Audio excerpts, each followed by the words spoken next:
Good morning class 10। अब हम लोग आते हैं सिविल डिसओबीडियंस मूवमेंट के ऊपर में। तो चौरी चौरा इंसिडेंट के बाद जब महात्मा गांधी ने देखा कि पूरे भारत में हम जो ये नॉन कोऑपरेशन मूवमेंट कर रहे हैं, इस वजह से जगह जगह पे हिंसा हो रही है, लोग आपस में लड़ रहे हैं, अंग्रेज सरकार भारतीय पर अत्याचार कर रही है, भारतीय भी उसका आंसर दे रहे हैं हिंसा के रूप में, वायलेंस के रूप में।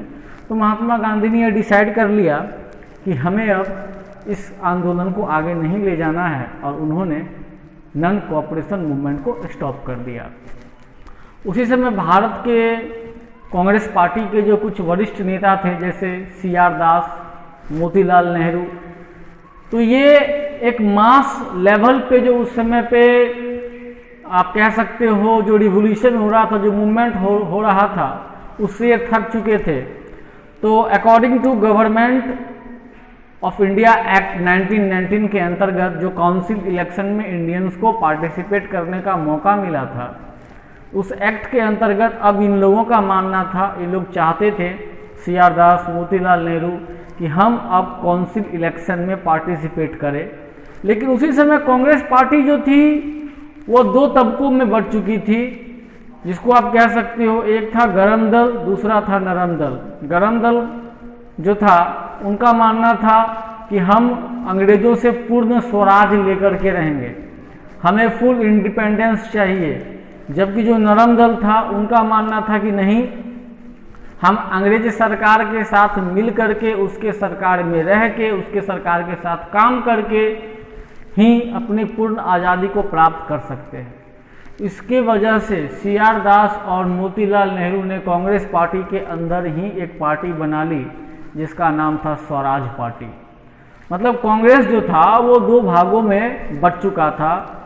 हालांकि इस पार्टी के दो टुकड़े नहीं हुए थे, लेकिन दो विचारधाराएं स्पष्ट रूप से, दो आइडियोलॉजी स्पष्ट रूप से इसमें अब काम करने लगा था।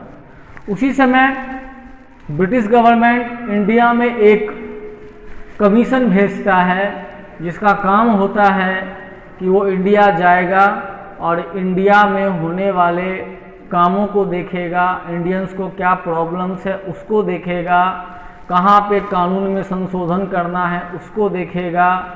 मतलब पूरे तरीके से आप कह सकते हो कि ब्रिटिश जिस वे में इंडिया में काम कर रहे हैं, उससे इंडियन को फ़ायदा हो रहा है कि नुकसान हो रहा है, आखिर इतना मूवमेंट क्यों हो रहा है, क्या वजह है, इतने सारे आंदोलन हो रहे हैं, तो इसी सब के लिए उसमें क्या बदलाव करना चाहिए, हाँ, क्या चेंजेस लाना है। तो इन सब के लिए एक कमीशन सेटअप किया और उस कमीशन का नाम था साइमन कमीशन। हम लोग इस कमीशन के बाद आएंगे सॉल्ट मार्च के ऊपर में, और तब इस मूवमेंट का स्टार्टिंग होगा, तब मैं आपको इस मूवमेंट के बारे में बताऊंगा। लेकिन उससे पहले हम लोग साइमन कमीशन पढ़ेंगे। तो 1927 में इस कमीशन को अपॉइंट किया गया और इसके चेयरमैन थे सर जॉन साइमन। इन्हीं के नाम पर इस कमीशन का नाम साइमन कमीशन पड़ा और इसका काम था मेनली इंडिया में ब्रिटिश गवर्नमेंट के वर्क को देखना, आंदोलन क्यों हो रहे हैं, क्या उसकी रीजन्स है उसको देखना, इंडियंस के ऊपर जो कानून लगाया गया है उसमें क्या बदलाव लाने हैं उनको देखना। तो इन सारी चीज़ों के लिए साइमन कमीशन को इंडिया भेजा गया। लेकिन जब ये कमीशन इंडिया आता है तो साइमन गो बैक के नारे लगाए जाते हैं। मतलब साइमन वापस जाओ, साइमन वापस जाओ। भारतीय इस कमीशन से, इस आयोग से खुश नहीं थे। इसके पीछे की वजह थी, commission did not have a single Indian member. इस कमीशन में जितने भी मेंबर्स थे उसमें कोई भी एक भारतीय नहीं था, एक भी भारतीय इस कमीशन में नहीं था। अगर किसी की समस्या को जानना हो, किसी क्षेत्र की समस्या को जानना हो, उसके लिए आपको एक क्षेत्रीय व्यक्ति की सहायता लेनी पड़ती है, जो उस क्षेत्र से अवगत रहता है, जिसको उस क्षेत्र के प्रॉब्लम्स के बारे में पता रहता है। वो आपको इजीली वे में बता देगा कि यहाँ पर क्या प्रॉब्लम्स है और क्या बदलाव लाने हैं। लेकिन भारतीयों के लिए ये कमीशन बनाया गया भारतीयों के पोजीशन को देखने के लिए ये कमीशन बनाया गया, भारतीयों के कानून में क्या बदलाव लाने हैं उसके लिए ये कमीशन बनाया गया, और उस कमीशन में एक भी भारतीय नहीं था। तो यही मेन रीजन था इस कमीशन के विरोध का, और कमीशन का बहुत ज़्यादा विरोध हुआ, जिसके वजह से लॉर्ड इरविन ने 1929 में ये घोषणा की कि इंडियंस को डोमिनियन स्टेटस दिया जाएगा। डोमिनियन स्टेटस के बारे में मैं आपको बता दूं, 1908 में भी डोमिनियन स्टेटस की मांग की गई थी। इसके अंतर्गत देश के अंदर जो भी क्रियाकलाप होंगे वह भारतीय ही करेंगे। कोई भी सरकार अगर अंतरिम सरकार चलानी है देश के अंदर में तो वो इंडियंस ही करेंगे। 1908 में इसकी डिमांड की गई थी पहली बार भारतीयों के द्वारा, लेकिन अंग्रेजों ने मानने से इनकार कर दिया था। लेकिन जब साइमन कमीशन का भारत में विरोध हुआ तो अंग्रेज देने के लिए, अब हमें डोमिनियन स्टेटस देने के लिए क्या हो गए, तैयार हो गए कि आप अपने राज्य के अंदर में, अपने देश के अंदर में सरकार चला सकते हो, लेकिन बाहरी मामलों में आपका हस्तक्षेप करने का कोई अधिकार नहीं है। लेकिन उस समय हमारे देश में जो आज के महापुरुष कहलाते हैं, उस समय हमारे देश में पंडित जवाहरलाल नेहरू, सुभाष चंद्र बोस, डॉक्टर राजेंद्र प्रसाद, भीमराव अंबेडकर जैसे पढ़े लिखे महान नेता जो कि काफ़ी ज़्यादा एडुकेटेड थे, स्कॉलर्स थे, उन्होंने अंग्रेज़ों की इस बात को मानने से इनकार कर दिया। उनका मानना था कि नहीं, हमें डोमिनियन स्टेटस नहीं चाहिए, हमें हमारा पूर्ण स्वराज चाहिए। इसके लिए उन्होंने लाहौर में एक मीटिंग हुई थी 1930 में, जहाँ पे भारतीय कांग्रेस पार्टी ने पूरे देश की जनता के साथ ये शपथ लिया कि हम अपनी आज़ादी, पूर्ण स्वराज लेकर के रहेंगे, और इससे हमें कोई, और इस स्वराज को लेने से हमें कोई भी रोक नहीं सकता है। और उसी दिन 26 जनवरी 1930 को लोगों ने इंडिपेंडेंस डे के रूप में मनाया। उस समय की बात है जब साइमन कमीशन के बाद लॉर्ड इरविन ने, जो कि उस समय के वायसराय थे, लॉर्ड इरविन ने इंडियंस को यह चॉइस दिया कि आप डोमिनियन स्टेटस ले लीजिए, लेकिन भारतीयों ने इसे लेने से मना कर दिया। अब आते हैं हम लोग सॉल्ट मार्च के ऊपर में। सॉल्ट मार्च जो कि भारतीय इतिहास का एक बहुत ही महत्वपूर्ण आंदोलन माना जाता है, और इस आंदोलन को एक तरह से भारत की आज़ादी की पहली सीढ़ी भी कह सकते हैं हम लोग। उस समय जो हमारा लगातार मूवमेंट हुआ, सत्याग्रह हुआ, खिलाफत हुआ, नॉन कॉपरेशन हुआ, उसके बाद साइमन कमीशन का विरोध हुआ। साइमन कमीशन के विरोध के बाद अब आते हैं सॉल्ट मार्च के ऊपर में। 31 जनवरी 1930 को महात्मा गांधी ने उस समय के वायसराय लॉर्ड इरविन को एक लेटर भेजा। उस लेटर में उन्होंने 11 डिमांड मांगे थे। महात्मा गांधी ने उस लेटर में 11 डिमांड रखे थे ब्रिटिश गवर्नमेंट के अंदर में।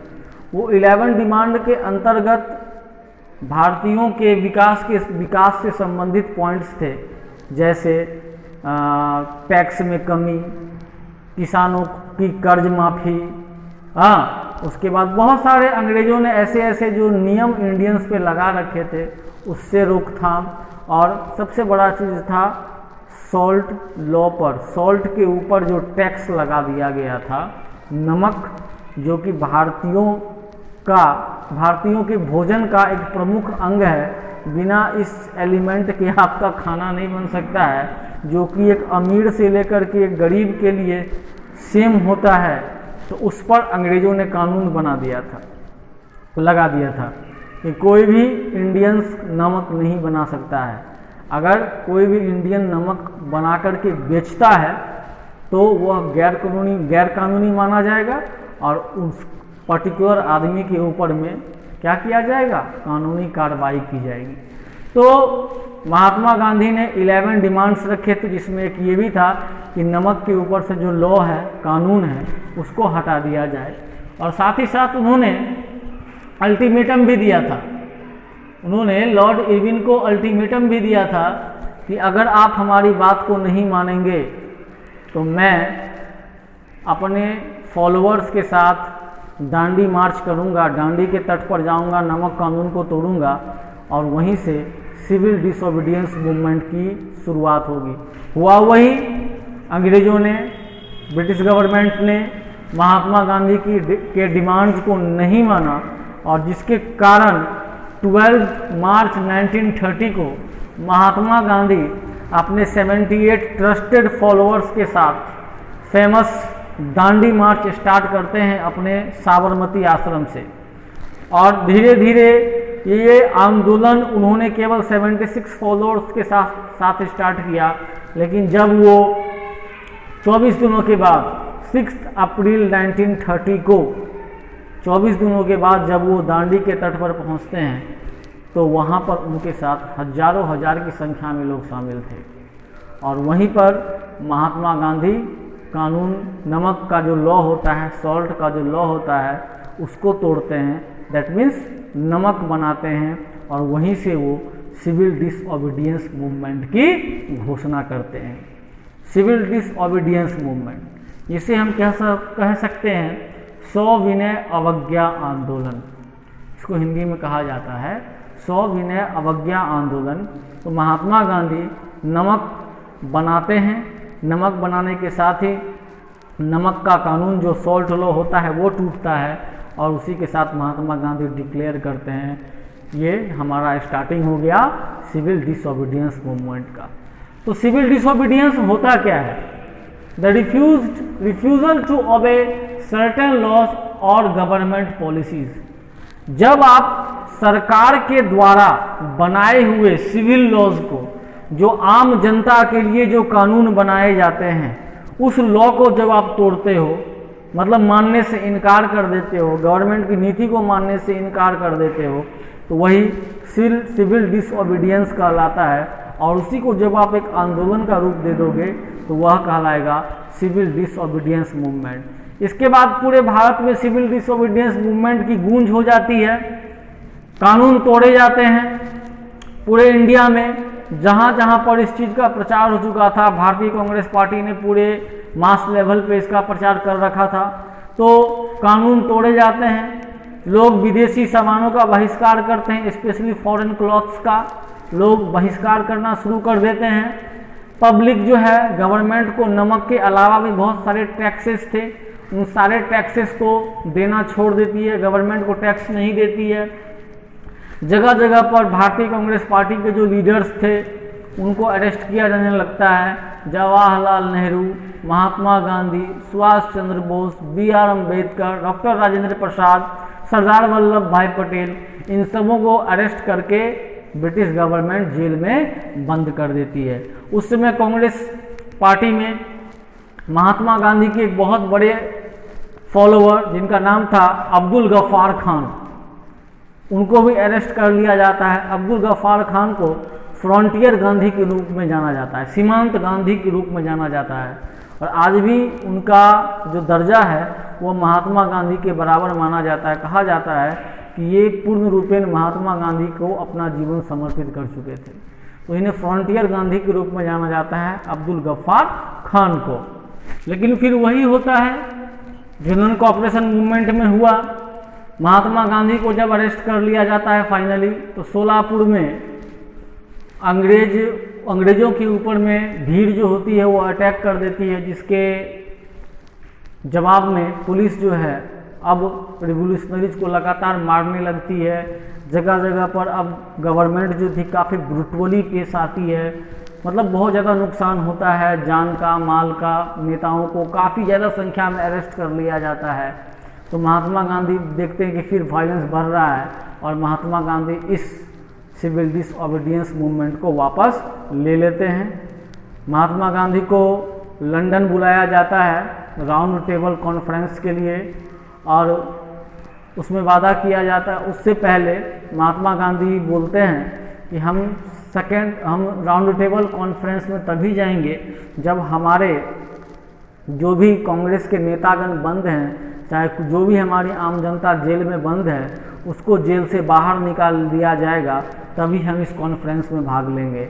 महात्मा गांधी की इस बात को माना जाता है और सबको रिलीज कर दिया जाता है। जितने भी लोग जेल में बंद थे, महात्मा गांधी लंदन जाते हैं कॉन्फ्रेंस में, और जो उनके डिमांड्स थे 11 डिमांड्स, उसको अंग्रेज सरकार मानने से क्या करती है, मना कर देती है।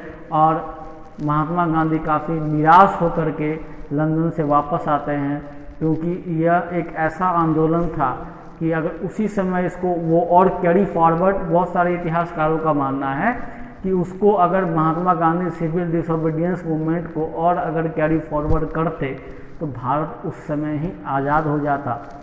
लेकिन बहुत सारे लोगों को जेल में बंद कर दिया गया था, बहुत सारे लोग इसमें मारे गए, हिंसा भड़क रही थी। मजबूरीवश महात्मा गांधी को इस आंदोलन को बंद करना पड़ता है, और जब वो बंद करने के बाद लंदन जाते हैं तो वही होता है जो अंग्रेज सरकार आज तक करते आई है, महात्मा गांधी के डिमांड्स को वो मानने से मना कर देती है।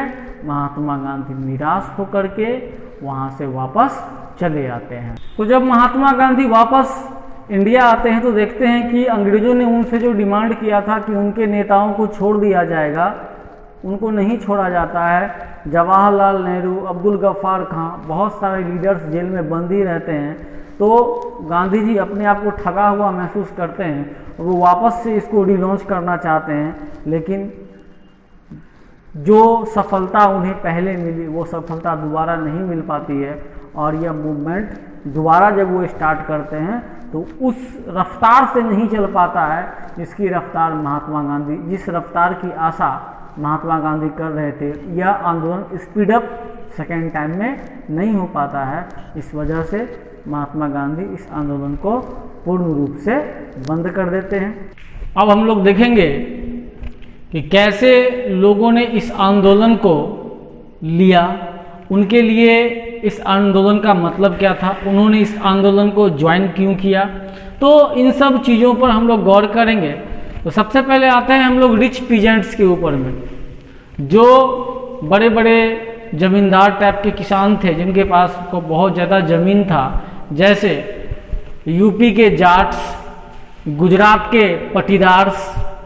तो इन लोगों ने भी आंदोलन में काफ़ी बढ़ चढ़ के हिस्सा लिया, क्योंकि उसी समय क्या हुआ था कि पूरे इंडिया में अकाल पड़ गया था, बारिश नहीं हुई थी, अनाज का बारिश नहीं हुई थी, फसल सूख गए थे, जिस वजह से दाम घट गए, लोग किसानों को सही पैसा नहीं मिल पा रहा था उनके अनाज का, जो भी उन्होंने इन्वेस्ट किया था वो ऊपर नहीं हो पाया, लेकिन उनको ब्रिटिश गवर्नमेंट को टैक्स देना था। तो उनका मेन मकसद था इस आंदोलन में शामिल होने का, स्ट्रगल अगेंस्ट हाई रेवेन्यू। उनको जो अपने ज़मीन के एवज में जो वो लोग खेती करते थे, उस एवज में जो उन्हें एक अच्छा खासा पैसा टैक्स के रूप में गवर्नमेंट को देना पड़ता था, तो वो उससे छुटकारा चाहते थे, मुक्ति चाहते थे। इसीलिए उन्होंने इस सिविल डिसोबीडियंस मूवमेंट में पार्टिसिपेट किया, क्योंकि गांधी जी के डिमांड में वो जो 11 डिमांड्स का लेटर था उसमें एक ये भी था कि जो आप रेवेन्यू ले रहे हो किसानों से उसको फिर से बदलाव करके कुछ कम कर दिया जाए। तो ये चीज़ उन्होंने रखा, लेकिन जब देखा राउंड टेबल कॉन्फ्रेंस जब होता है, तो राउंड टेबल कॉन्फ्रेंस होने के बाद जब गांधी जी की डिमांड्स को नहीं माना जाता है, तो ये किसान जो थे, बड़े बड़े किसान, ये काफ़ी दुखी होते हैं, और दोबारा जब मूवमेंट शुरू होता है सिविल डिसोबीडियंस मूवमेंट 1934 में, तो वे लोग इसमें गांधी जी को सपोर्ट नहीं करते हैं। अब आते हैं हम लोग पुअर पीजेंट्स के ऊपर में। तो पुअर पीजेंट्स वो थे जो बड़े बड़े जमींदारों से ज़मीन जो था वो रेंट पे लेते थे और तब वो खेती करते थे। तो उन्होंने भी चाहा कि हम इस आंदोलन में पार्टिसिपेट करें, ताकि हमें जो रेंट पे हमने ज़मीन लिया है उसका जो हमें भाड़ा देना पड़ता है, जो रेंट देना पड़ता है, वो हमें ना देना पड़े। तो इस वजह से उन्होंने इस आंदोलन में पार्टिसिपेट किया। लेकिन कांग्रेस पार्टी कहीं ना कहीं इस तबके को, पुअर पीजेंट्स को खुश नहीं रख पाई, जिसके पीछे रीजन था रिच पीजेंट्स। रिच पीजेंट्स से ही जमीन लेकर के पुअर पीजेंट्स खेती करते थे। ये कांग्रेस पार्टी को खुल के सपोर्ट कर रहे थे, तो इनके सपोर्ट के सामने में, इनके सपोर्ट की कांग्रेस पार्टी में उस टाइम कोई वैल्यू नहीं थी।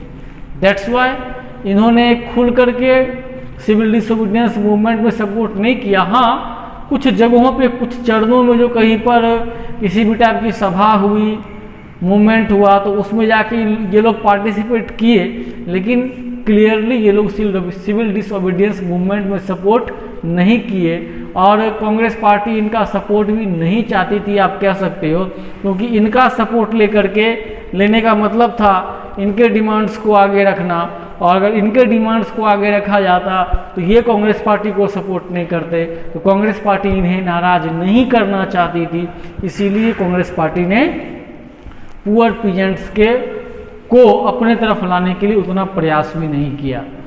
तीसरा आता है बिजनेस क्लास। जब फर्स्ट वर्ल्ड वार खत्म हुआ था, तो फर्स्ट वर्ल्ड वार के टाइम में जो वार से रिलेटेड, लड़ाई से रिलेटेड सामान बनाने के लिए जो भी इंडस्ट्रियलिस्ट थे, फैक्ट्रियां थी, ये काफ़ी बढ़ चढ़ के इन लोगों ने काम किया था, जिस वजह से यह बहुत पैसे वाले बन चुके थे, पावरफुल बन चुके थे।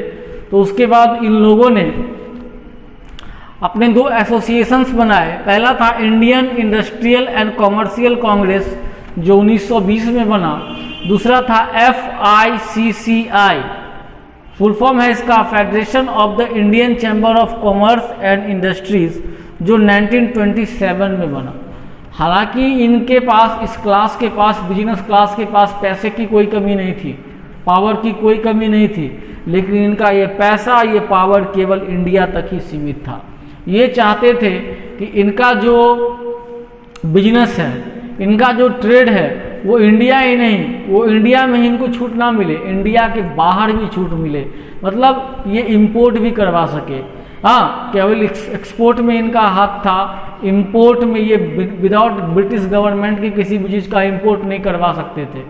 जब तक ब्रिटिश गवर्नमेंट इन्हें ऑर्डर नहीं देता, ये किसी भी चीज़ का इंपोर्ट नहीं करवा सकते थे, किसी भी कंट्री के साथ बिजनेस नहीं कर सकते थे।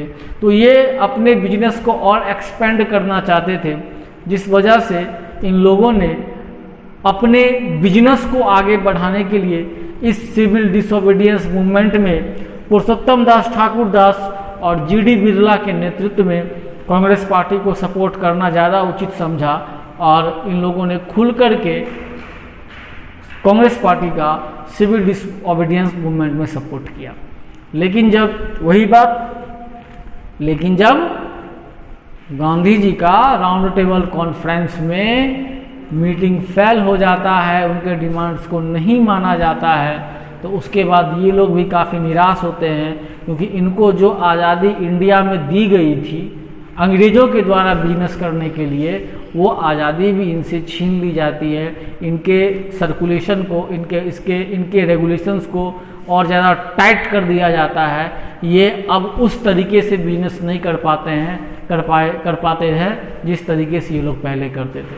मतलब इस आंदोलन में सबों ने बढ़ चढ़ के हिस्सा लिया, लेकिन जब महात्मा गांधी का जो लॉर्ड इरविन के साथ मीटिंग होता है लंदन में राउंड टेबल कॉन्फ्रेंस में, तो मीटिंग फेल होने के बाद उनके किसी भी डिमांड को नहीं माना जाता है, और उनकी सारी उम्मीद, सारी आकांक्षाओं पर पानी फिर जाता है। इसी में आता है इंडस्ट्रियल वर्किंग क्लास। तो जो सिचुएशन आपने यहाँ देखा था रिच पीजेंट्स और पुअर पीजेंट्स के बीच में, जी, रिच पीजेंट्स की वजह से कैसे पुअर पीजेंट्स को कांग्रेस पार्टी ने उतना चाहा भी नहीं कि पुअर पीजेंट्स मेरे तरफ से आए, और इन्होंने भी सपोर्ट नहीं किया उस तरीके से। उसी टाइप से बिजनेस क्लास और इंडस्ट्रियल वर्किंग क्लास के बीच में रिलेशन था।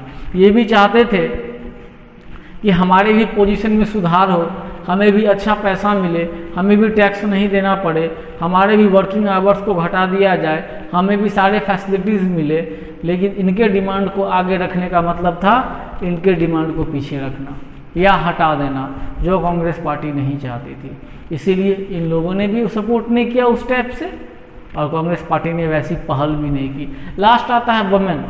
यह एक पहला ऐसा आंदोलन था जिसमें महिलाओं ने भी सामने से पार्टिसिपेट किया था और बढ़ चढ़ के इस आंदोलन में हिस्सा लिया था, जिसकी झलक सॉल्ट मार्च में जब देखने को मिली, जब महात्मा गांधी अपने आश्रम साबरमती से दांडी तट पर पहुंचते हैं 24 दिनों के बाद। उस दौरान उनके काफिले में महिलाओं की संख्या 1000 से ऊपर थी, जिसका नेतृत्व कर रही थी, जिनका लीडरशिप कर रही थी सरोजिनी नायडू।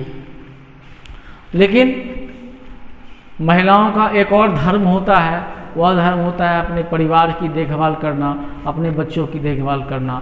महात्मा गांधी ने भी कहा था कि पहले आप अपने घर की जिम्मेदारी निभाएं, तब राष्ट्र की जिम्मेदारी निभाएं। महिलाओं का मानना था कि राष्ट्र की सेवा करना भी हमारा एक धर्म है। तो महात्मा गांधी ने कहा था कि यदि आप अपने परिवार धर्म का पालन करती हैं तो वही आपका राष्ट्र धर्म है, और अगर परिवार धर्म को निभाने के पश्चात आपको अगर मौका मिले तो आप राष्ट्र धर्म को भी निभाइए। तो महिलाओं ने भी आगे चल कर के इस आंदोलन में देश को आज़ाद कराने में बहुत ही अपनी अहम भूमिका निभाई।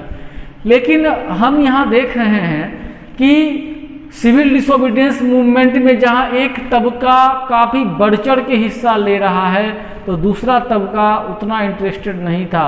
जैसे हमने इस रिच पीजेंट्स पुअर पीजेंट्स के केस में देखा, बिजनेस क्लास और इंडस्ट्रियल वर्किंग क्लास के बीच में देखा। हाँ, तो यह आंदोलन सबके लिए अपना अपना मतलब लेके आया था और अपना अपना मतलब को ही एक करके महात्मा गांधी जी राष्ट्र का मीनिंग निकालना चाह रहे थे। लेकिन इसमें आपको सबकी बात को लेकर के चलना पड़ता है। आप कोई भी आंदोलन अगर राष्ट्र लेवल पे करते हो तो उससे जुड़े हुए अगर कोई भी लोग उसमें शामिल हो तो आपको सबों की बात को रखना पड़ेगा, तभी सभी लोग आपको सपोर्ट करेंगे, तभी आपका आंदोलन सफल हो पाएगा, जिसको करने में कांग्रेस पार्टी उस टाइम नाकाम रही। अब आते हैं हम लोग लिमिटेशंस के ऊपर में। आखिर क्या कुछ ऐसा रह गया था जिस वजह से ये आंदोलन में कुछ कास्ट के लोग कह सकते हो, कुछ धर्म के लोग पार्टिसिपेट नहीं करना चाहते थे। तो सबसे पहले हम लोग चर्चा करेंगे अनटचेबल्स के ऊपर में। अनटचेबल्स जनरली एससी को कहा जाता है। अछूत वर्ग वो कहा जाता है जो आपके घर के मल को, आपके घर के स्विंग पाइप को, नाली को, जो गंदगी को साफ करता है, तो उसे लोग अनटचेबल्स मानते थे। उनको पब्लिक प्लेस पे जाने पे मनाही थी, उनको मंदिर पे एंट्री करने में मनाही थी, वो कुआं पर पानी भरने नहीं जा सकते थे, वह समाज से, आम समाज से अलग रहते थे, जो सिविल समाज रहता है जहाँ पर सभी जाति धर्म के लोग रहते हैं। लेकिन एकमात्र वो ऐसी जाति थी जिसको 10 लोगों के बीच में रहने का अधिकार नहीं था। वो किसी भी एरिया से एक कोने में उनको फेंक दिया जाता था, वहीं पे वो लोग रहते थे। तो ना ही उनको मंदिर में एंट्री था, ना ही उनको मस्जिद में एंट्री था, ना ही उनको गुरुद्वारे में एंट्री था, ना ही वो पार्क जा सकते थे, ना ही वो कुआं जा सकते थे पानी भरने के लिए, ना ही उनके बच्चे उस स्कूल में जा सकते थे जहाँ पर बड़े बड़े उच्च वर्ग के बच्चे पढ़ते थे, हायर क्लास सोसाइटी के बच्चे पढ़ाई करते थे, वो वहाँ नहीं जा सकते थे। लेकिन जैसे जैसे टाइम बीतता चला गया ये लोग भी एडुकेटेड हुए। इन्हीं के जाति के डॉक्टर भीमराव अंबेडकर ने हमारे देश का संविधान लिखा है। तो धीरे धीरे ये लोग संगठित होने लगे, धीरे धीरे ये लोग संगठित होने लगे, इन लोगों के अंदर एकता आने लगी, इन लोगों को भी अपने अधिकार, अपने कर्तव्यों का पता चलने लगा। महात्मा गांधी ने भी इनका काफ़ी ज़्यादा सपोर्ट किया। महात्मा गांधी ने इन्हें हरिजन का नाम दिया। हरिजन मतलब चाइल्ड ऑफ गॉड, जो ईश्वर की संतान होती है उन्हें हरिजन कहा जाता है। तो महात्मा गांधी ने इन्हें हरिजन का नाम दिया। उसके बाद 1932 में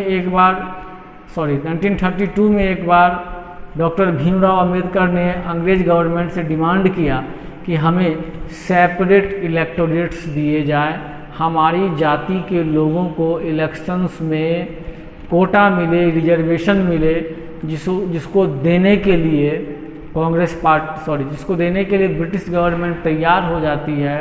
महात्मा गांधी को ये बात सुन के काफ़ी सदमा लगता है। वह अन्न और जल त्याग देते हैं।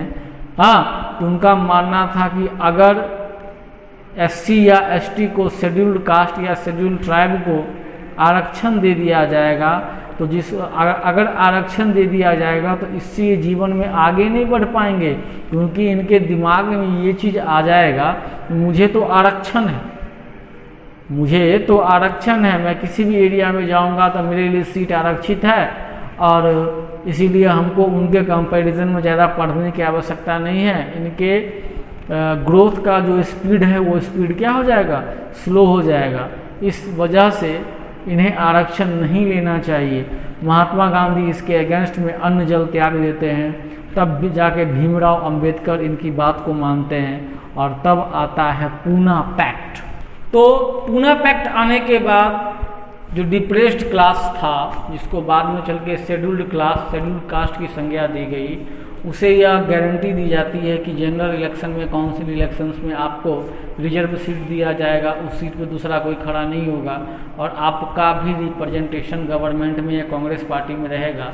तब जा कर के डॉक्टर भीमराव अंबेडकर गांधी जी के रुतबे का, गांधी जी के पोजीशन का इज्जत करते हुए इस बात को मान लेते हैं और वो अंग्रेज गवर्नमेंट से समझौता नहीं करते हैं।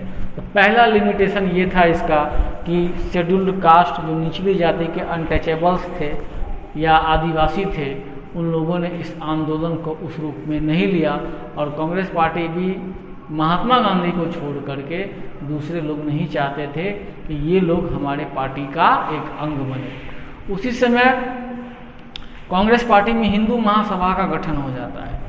हिंदू महासभा जो कि मुस्लिमों का एक धूड़ विरोधी ऑर्गेनाइजेशन था। इस ऑर्गेनाइजेशन का मानना था कि हम मुस्लिमों के साथ मिल करके किसी भी मूवमेंट को नहीं करेंगे। तो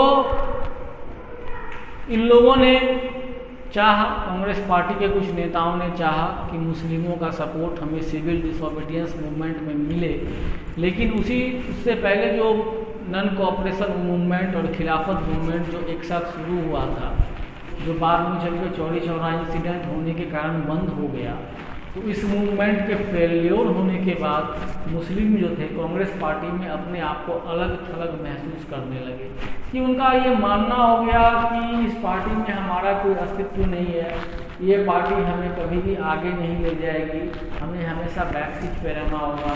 उसी समय हिंदू महासभा का भी गठन हो जाता है। हिंदू महासभा कांग्रेस पार्टी के अंदर में हिंदू महासभा का गठन हो जाता है, जो इनके लिए एक खतरे की घंटी कह सकते हो आप। ये लोग मानते थे कि हमारे लिए खतरे की घंटी हो गई। 1928 में मुस्लिम लीग और कांग्रेस पार्टी ने बहुत ज़्यादा चाहा कि हम लोग आपस में बैठ करके अपने गिले शिकवे को भुला दें। हमारे अंदर हमारे दोनों धर्मों के बीच में जो कन्फ्लिक्ट्स हैं, जो मतभेद है, भेदभाव है, जो कुछ गलत फहमियाँ हैं, उसको बैठ करके निपटा लिया जाए और हम स्ट्रांगली अंग्रेज़ों का सामना करें।